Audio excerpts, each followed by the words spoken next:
breaking news we're getting from the PA Newswire that there's been reports of an explosion outside Liverpool Street Station. Well, there may be fatalities. We need ambulances and water to Russell, to King's Cross. I'm moving back, please!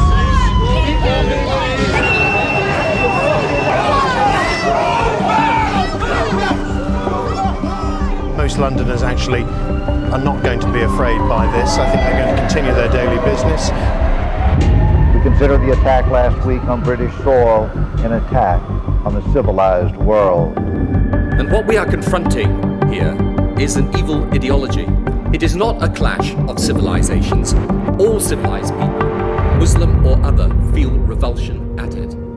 Whatever you do, however many you kill, you will fail. We were already feeling under the cosh and worried if they got wave after wave to throw at us. Can we cope? Are we running out of troops? Well, welcome to The Rest is Classified. I'm David McCloskey. And I'm Gordon Carrera. And that was the deputy head and later head of MI5, Jonathan Evans, reflecting on what it was like in the aftermath of the July 7th bombings when London, 2 weeks later, on July 21st, almost gets hit again. Now, we should clarify here for our American listeners, what does it mean to be under the cosh? Under the cosh is under pressure. Okay. This is the feeling in MI5 that someone has been beating them with a stick for 2 weeks. Yeah. And then all of a sudden, we have another, nearly successful attack. A close run thing. Multiple attempted suicide bombings in London on July 21st. The bombs have kind of fizzled, not gone off. And the last time we left this story, there's essentially a manhunt on now to try to capture the potential bombers. Yeah, that's right. It's come out of the blue. The worry is you've got these people who are willing to kill and to die. They could have more bombs ready to go. So it is a manhunt. Now, it's interesting. At this point in the manhunt, one of the things they do is use communications data to track them down. Now, if you remember back to our Snowden episodes, happy days, when one of the things Snowden reveals is that the US had a massive database of all the phone calls made in the US. This kind of metadata, not the content of the calls, but the connections. Well, the UK actually had something very similar, but very, very secret at the time. And it was interesting because I remember talking to people, and GCHQ, if they'd been asked, could have said, no, we don't collect phone records in bulk like Snowden says, the Americans do. GCHQ being the UK's NSA. Yeah, that's right. But the reason they didn't really want to kind of go out saying that was because they knew MI5 did. So MI5 was collecting bulk phone records from the phone companies in order to be able to do data analysis. And this is the first time after 21/7 when they really use this kind of tool to do contact chaining, where you're looking at what phones are connected to what other phones, because they realized that the attackers had abandoned their phones. They'd used good operational security, but by looking at the call records in bulk, they could try and work out which phone calls have been connecting to other phone calls, try and track down kind of family and associates of the men. So they're doing this kind of contact chaining through the numbers that they've got for these men, through some of the phones that maybe have been abandoned, or where they've got IDs for some of the bombers, where they can then find a phone, and using data analysis to try and track them down. So just to bring us into that moment, though, so we essentially have bombs that haven't gone off. Yeah. And then once the suicide bombers realize it's been unsuccessful, they essentially... They're fleeing. They flee. Yeah. Now, so what is the connection? How does MI5 work from that to phone numbers? Yeah. So in some cases, they've got material from the bombs and from the devices and the rucksacks, which of course have not exploded, which they can recover and use. They've also got CCTV to get to a name. And that's the crucial thing, is they're going to get names and bits of IDs from effectively the bags. So a bit similar to 7/7 in that sense. And they've also got CCTV of the bombers, in some cases. So they've got some clues, and it's easier than 7/7, where it's been blown up and it's in a tunnel underground. And I guess these guys having planned to die, they brought their wallet with them. Yeah, exactly. So there's pocket litter in bags. And even though MI5 wouldn't have the sort of real-time ability to conduct like facial recognition analysis, they'll have the CCTV and photos that they can start to use to get an ID. Yeah, because these men have just kind of fled. Weirdly, one of them actually flees. I mean, this sounds bizarre, but the one who was at Shepherd's Bush Station flees down, I think, Wood Lane, which is where I was sitting, the BBC. I must have gone ran right by Gordon. Maybe, Pereira. maybe 100 yards from me. Maybe it must have. While I was sitting at my desk. And I guess at that point, not like there was police chasing him. No, No, it's failed to go off, and he's just run. So they've just escaped. Now they're going to then try and trace where those phones are and try and geolocate the phones. I mean, we talked a bit about how you do that in the Bin Laden story in Pakistan. These guys took their phones with them. Yeah, in some cases. And so, and they're looking for the phones that they're associated with. But in some cases, they've got their phones and they've been able to work out which phones they've got. And so they're doing that thing, a bit like the Bin Laden thing, where you've got people driving around trying to kind of geolocate the phones and seeing if they can work out where they are. And so they're going to eventually catch one of them in Birmingham, another two in West London in a kind of dramatic raid where armed police surround a building with TV cameras waiting as they come out in surrender. They see one other phone signal zipping through London really fast. And they're like, well, how is this person moving so fast? And the reason they work out is that the target is on the Eurostar and they're heading to Paris. That's why going 150 miles an hour. 150 miles to London. You don't do that in the traffic in a car. And that person is actually going to end up in Rome, where they're going to be able to trace him. And his name is Hussein Osman. But by this point, the hunt for Hussein Osman has already, by the time they catch him in Rome, has already ended in, I think, one of the most terrible tragedies of this period. So going back to your kind of question about how they trace them. So on that night, the first 24 hours after the attack, about 2:15 a.m., so I guess that's 14 hours after the first attempt to carry out the bombings, the police are going to find a gym membership card for Hussein Osman in one of the bombers' abandoned bags. Now, they then trace that to a block of flats not far from Stockwell, which is actually fairly close to where we're sitting right now in South London. And that's also a station where one of the bombers was thought to have got on the tube. And they've got a picture of him now, and they codename him Nettletip. So this is the guy they're looking for. Nettletip. Nettletip, which is, again, feels like a randomly generated codename rather than something. So they've got a block of flats. They've got from the gym the address linked to it, and it's called Scotia Road, Tulse Hill. 2 police surveillance teams who've got members of the military attached, because I think it's all hands to the deck, arrive at this address early hours of July 22nd. So again, very early, morning after the bombing. First problem is it's a communal block with 9 flats. They've got an observation van parked outside, which is trying to capture video of people who are going in and out. Now, meanwhile, a firearms team from CO19, which is the firearms team of the Metropolitan Police, had only been deployed later that morning, and they're racing to get there to this block of flats, but they're not there yet. Now, a surveillance officer, apparently from the SAS, from the Special Forces, is in the van, but he is urinating into a bottle, which is what you do if you're a surveillance officer. Sure, you can't leave. You can't leave. But he's doing that at 9:30 a.m. when a man in a denim jacket comes out. So he can't video him, but he gives a quick description and says, it could be worth someone having a second look at this man.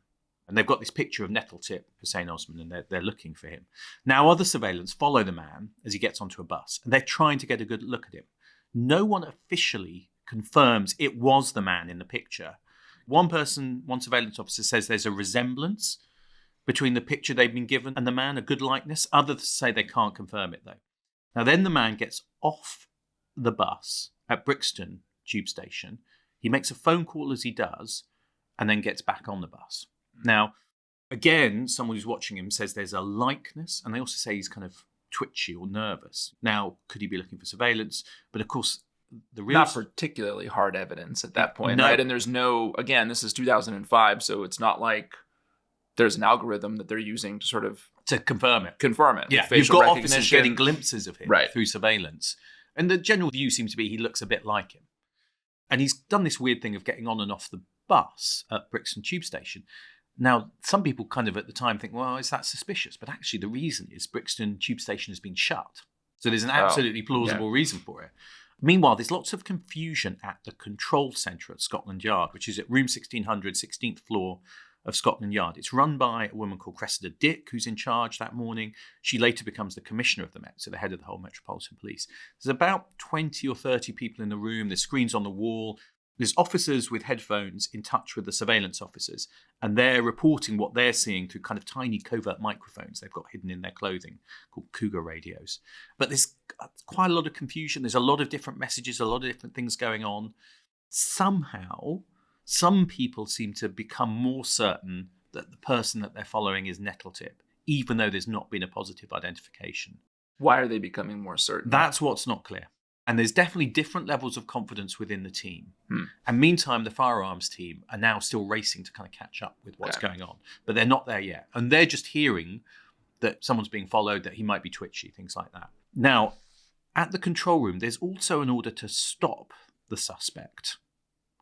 And from Cressida Dick, who's kind of in charge of the operation, a decision that he mustn't be allowed to get on the tube. But, what does that actually mean? Yeah. Is that stopping him mustn't be allowed? Does that mean intercept him, arrest him, kill him? The armed police are racing there thinking, stop him at all costs. So he gets off the bus at Stockwell Tube and he heads down to the northbound Northern Line platform, and he's not carrying anything. The surveillance officers follow him down to the train and they sit around him. Now, it's one of those things, the train just happens to be waiting at the platform for a signal to leave, and it's going to wait there for longer than normal. It's being held up. Meantime, the armed police now arrive, and they're going to vault the ticket barriers, and they are racing down to the train. The comms don't really work properly underground back to headquarters. The surveillance officers then are blocking the doors so they can't be shut as the armed officers arrive. There are 17 other passengers on the carriage who are going to have very confusing accounts of what goes on, as you can understand, because it's going to all unfold in a matter of seconds. Total chaos. It's total chaos. Where is he? The armed officers shout. Surveillance officers point to the man. The man stands up. A surveillance officer pushes him back into his seat and restrains him. And then an armed officer runs up to him, fires 7 shots point blank into his head. And it's a few minutes past 10 a.m. Wow. Before we even talk about who this guy actually is, the 7 shots into the head at point blank range feels, is that procedure? It's interesting. There is a procedure called Kratos, and the Metropolitan Police, and it's their firearms officers, have learnt this from talking to Sri Lanka and Israel, which are 2 countries which have dealt specifically with suicide bombers. So the fear is, you've got someone who might detonate.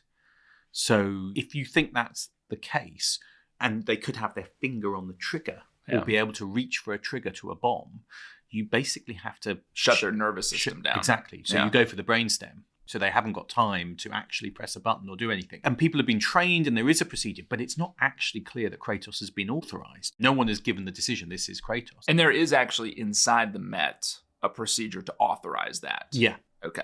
Yeah. So you get a picture of just chaos, confusion, miscommunication, poor procedure. It is disastrous. And of course, when the news first breaks that morning, the assumption is this is one of the bombers. And there's a very good BBC TV documentary about this period, which was on a few months ago.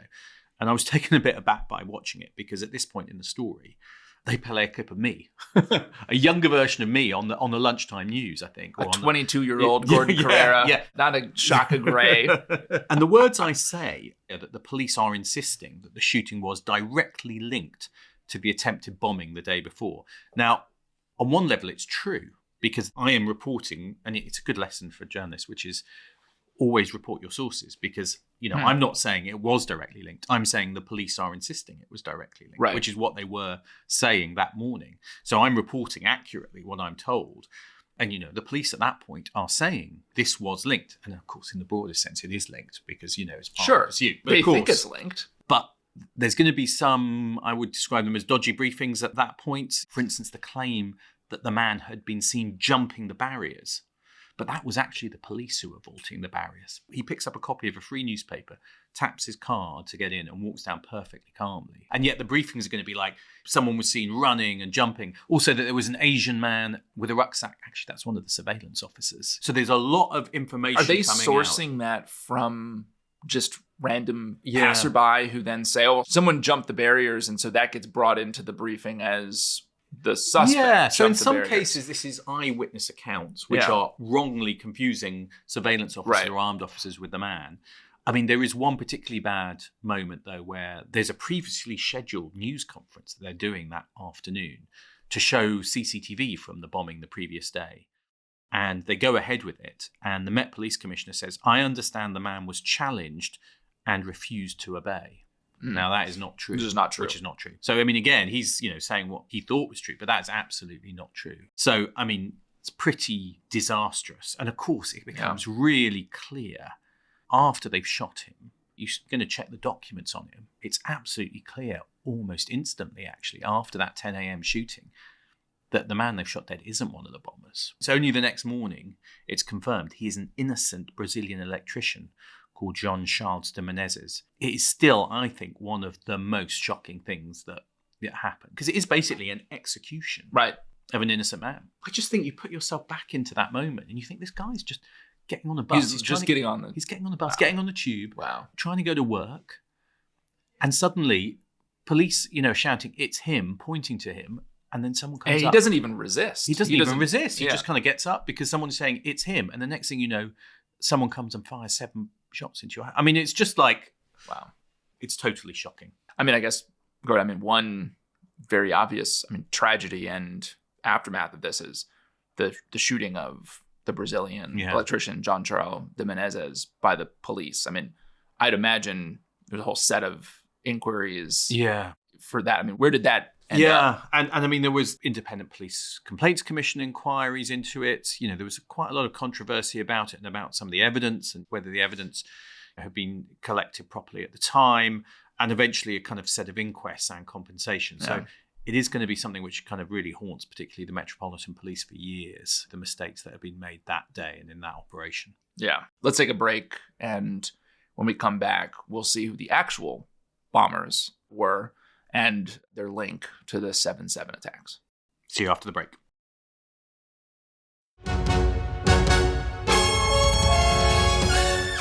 Well, welcome back.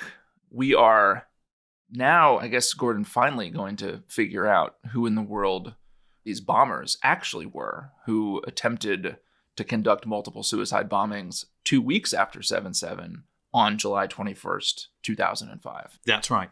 And the key figure in 21/7, as it's known, is a guy called Mukhtar Saeed Ibrahim. Interestingly enough, he's not from the Pakistani community. He's actually an Eritrean immigrant who'd moved to the United Kingdom when he was 12. And he'd recruited the others. So he is the ringleader. He's the Mohammed Sadiq Khan of this cell. And generally, they'd come from around Finsbury Park Mosque in London, which was known at this point, it's not anymore, but was known at that point to be a kind of hub for radical jihadist activity way back from the 90s. Most of the others in his cell are going to be linked to Africa. Mukhtar had some run-ins with the police, found religion, was a kind of regular at the mosque. Interesting enough, he, a bit like Mohammed Sadiq Khan, maybe not quite to the same extent, is going to have come to the attention of the authorities multiple times. Lower level stuff, outward bound trips in the UK, photographed, under surveillance as part of a kind of wider surveillance at Finsbury Park Mosque. Later in the year, he's also going to get involved in a violent confrontation with a police officer. But the crucial bit here is Mukhtar also went to Pakistan. And he's the only one of the group involved in this plot to go to Pakistan, and the others are then recruited by him. And crucially here, Mukhtar is also linked to Rashid Rauf. And Rashid Rauf is the sort of al-Qaeda facilitator, middleman, the connector, who's fled the UK because he stabbed his uncle, and is in Pakistan serving almost as a talent spotter for Britons who are coming on this journey over to Pakistan. And he's sort of, I guess, culling through this community to figure out who could be useful to al-Qaeda. Exactly. Right. And we looked last time at him having done that for Mohammed Sadiq Khan and Shahzad Tanweer from 7/7, and actually Mukhtar from 21/7 looks like he's out there at roughly the same time, late 2004, and again is going to be taken around the tribal areas by Rashid Rauf. Mukhtar actually heads out December 2004 with some other wannabes. He claims they were stopped by MI5 at the airport and they missed their initial flight after being questioned, which shows, again, he's kind of, attracting attention, actually more on the way out than Mohammed Sadiq Khan was. And he says, I'm unemployed. And then he's carrying £2,000 in cash, brand new video camera. And he claims, I'm going to a wedding. And he's got a full cover story. He's got a fake ring for the wedding. And he says the cash is for the wedding. So eventually he's allowed to go. Would he potentially have been flagged because he's actually not Pakistani? I don't know if those connections would have been made inside Special Branch, but that would be an obvious reason to sort of say, wedding? Why? Exactly. Whose wedding? Now, did Mukhtar Saeed Ibrahim, did he encounter MSK and Tenware, the 7/7 plotters, when he was there? So Rauf is the connecting person, and they were out there definitely at the same time at the very end of 2004, but there's no evidence about them meeting. And Rauf later will say he received information that a new group of 3 Britons had arrived in the tribal areas. Mukhtar's one of them. And he again takes them out to be trained in explosives. Now, I mean, this is crazy. During the training, 2 others with Mukhtar are killed. They are blown up when mixing the chemicals. Yeah. So Mukhtar is kind of a bit away from them. And so he's nearby and he doesn't die. But he continues with his training. And then he heads to Britain, but he rushes it a bit because his visa is going to expire. Now, here, I think, is the really interesting difference. Unlike Mohammed Sadiq Khan, Rauf loses contact with Mukhtar. So, remember Mohammed Sadiq Khan, we learnt last time, 7/7 plotter, he's having phone calls with Rashid Rauf. But with Mukhtar for 21/7, there's no contact. They lose touch. And this could have been the crucial factor.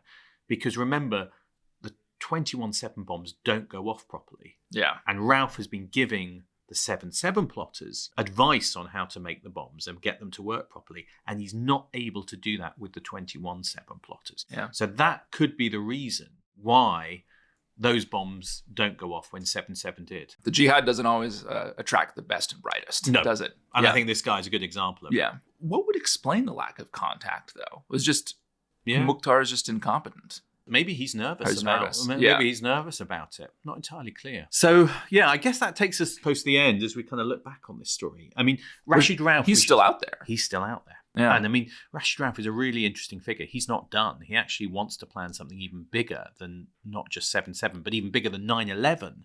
I mean, that's what's kind of crazy, is he's going to come up, in the next year after 7/7 with the most ambitious plot al-Qaeda ever tries, which is known as the airline or the liquid bombs plot, which is going to be 2006. And if you wonder why you can't take liquids on planes in lots of places, there's a limit to it.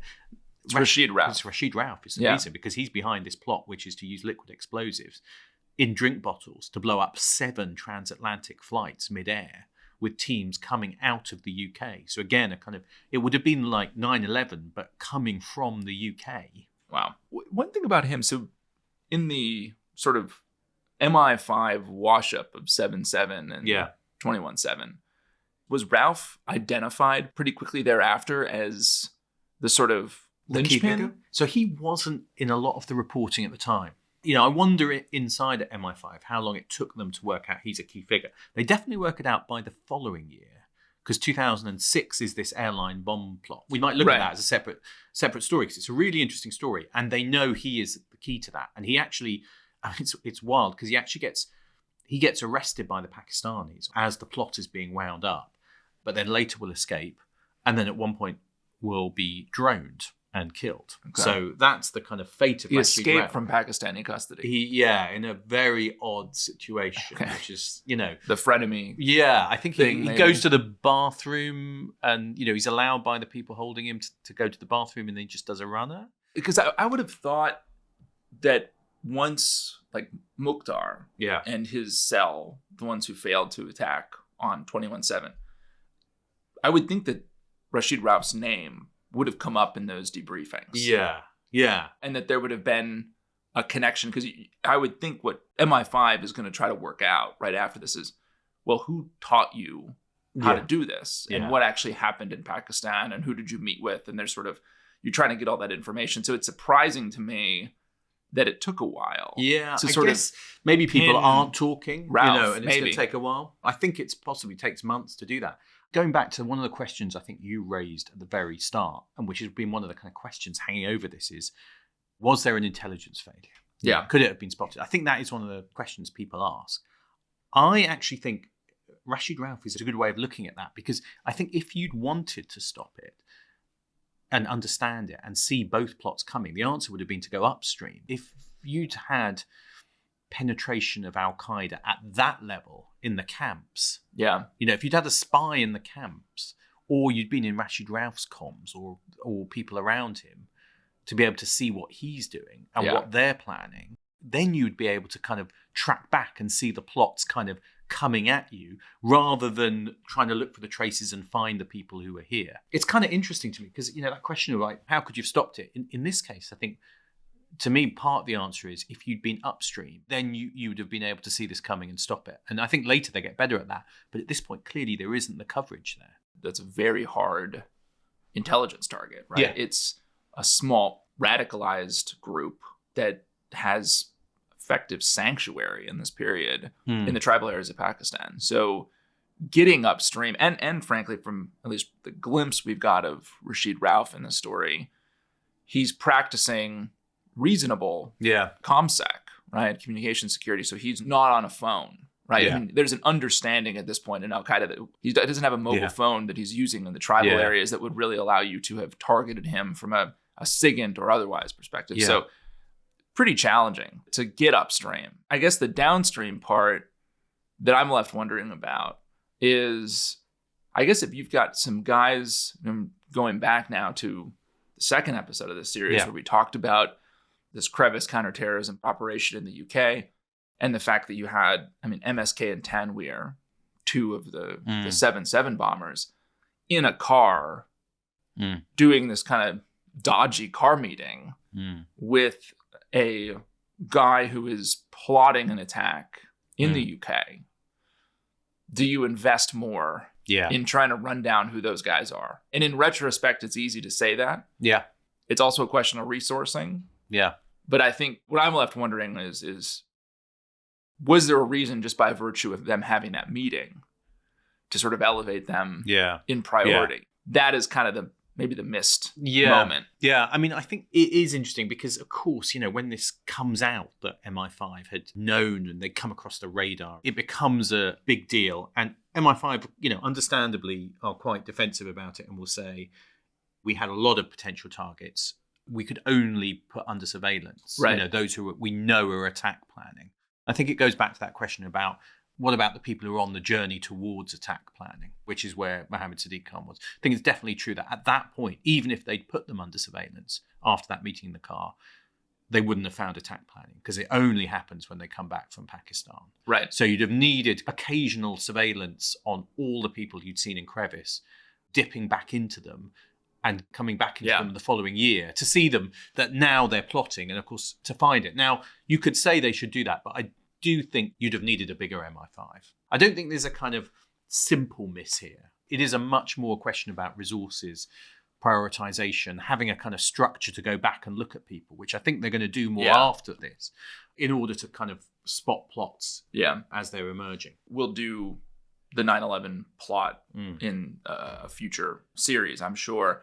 In that story of sort of where were the misses in 9/11, it's complicated. There are many different factors that led to it, but there were cases where there probably were dots that weren't connected, clear ones where, for example, you had the CIA didn't tell the FBI that there are a couple potential sort of members of Al-Qaeda or sympathizers that had come into the States and were actually living. Things like that. Yeah. That's a big miss. I think in this case, you're right, we don't have something quite as clear of a red flag. And I guess, did 7/7 in the same way that 9/11 spawned the 9/11 Commission and this desire to understand exactly how this happened? There are inquests, but was there the same reckoning, I guess, after 7/7 inside MI5 or even inside SIS? Like, was it a similar dynamic that came out of the attacks? I think there was criticism because it would kind of come out drip, drip, drip over the following years that they'd known bits about these guys, and that would raise questions. I think that the answer is partly that they were already changing, so they're already growing. They're already regionalising and trying to build up the regional stations. I think it does change them to put in more procedures to go back to contacts and do it. Also, you get kind of GCHQ going deeper into data analytics to try and kind of trace people, better kind of triaging. There's lots of other interesting legacies, I think, for MI5. It drives agent recruitment, someone said, because you get a lot of agents who are offering themselves, from within the Muslim community. Sign up to help, to offer information, because they're like, we don't want this. Right. So you get kind of volunteering. There's some political controversy. The government at the time is desperate to avoid the idea that Iraq contributes to radicalization. And so I think that was one of the kind of frustrating things that Eliza Manning and Buller, who'd been head of MI5, had warned before the invasion of Iraq. This is going to increase radicalization. Yeah. There are signs that, it does kind of spark a wave of people who are kind of committed to terrorism during this time. But the government just, because they've made the decision to invade Iraq. Just don't Right. want to kind of deal with that. So you're also living with kind of changes in what's going on. It's not Iraq as a single point, but Yeah. it seems pretty clear from, the quote unquote martyrdom Yeah. video that MSK records that, It's a factor. It's Yeah. a factor. I mean, he was involved in jihadism before. Jihadists were around pre-Iraq invasion, so it doesn't create the problem, but I think it's an accelerant. Yeah. On it. Yeah. And this problem is going to come up again. People from MI5 will say, well, the fact that when someone does something terrible, they were known to us, is that a problem? I mean, is it almost worse if we didn't know about someone, if they kind of completely come out of the blue? But I think there will be questions in the future, particularly I think around the Manchester Arena bombing, whether there were missed opportunities there. I think that's the one where I think the questions might be harder for MI5. But internally, it really left a legacy, I think, for staff at MI5. Andrew Parker, who was head of counterterrorism at the time, and then later becomes the head of all of MI5, I mean, he told me years later that he had pictures of all 52 victims of the 7/7 attack on his office wall. And it was there to remind him every day when he walks in the office why he was there, to try and stop another attack like that happening. Wow. Well, I mean, maybe there, Gordon, we should end this series, this investigation into the 7/7 bombings and the aftermath. I mean, really a tragic story. Yeah. And we have tried, I think, to give this as much of the sort of feel of, what is it actually like to run a counterterrorism investigation with all of the ins and outs and the uncertainties, right? And these questions of could they have prevented? I mean, just constantly looming over everything, almost from the get-go. But for our declassified club members, we will have a very special bonus episode linked to the series where we'll be talking to Eliza Manningham-Buller, who was the head of MI5 at the time. If you want to get that episode, though, you do have to go to therestisclassified.com, join up, sign up for the club, get access to that episode, all of the bonus content, early access to series like this one. If not, we'll see you next time. See you next time.